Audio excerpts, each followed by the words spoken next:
האמת שזו פעם ראשונה שאני מצטלמת לאט. שזה באמת, אני לא יודעת איך זה יכול להיות, אבל זה... הנה, זה משהו שעוד לא עשיתי, נגיד.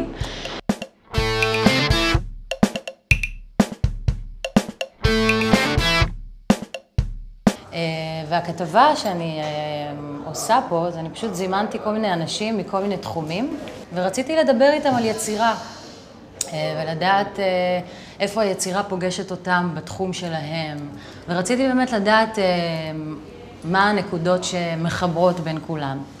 והתחלנו, ובואו נראה מה יהיה.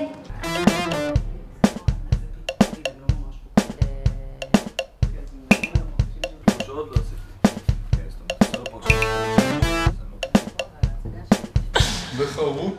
מדהימה, ממש. אין, אי אפשר להסביר. והיא כבר שרה?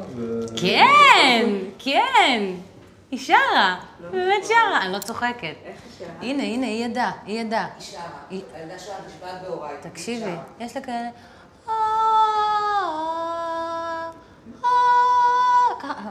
אנחנו מסתכלים עליה, אנחנו פשוט בהלם. בן פורת יוסף.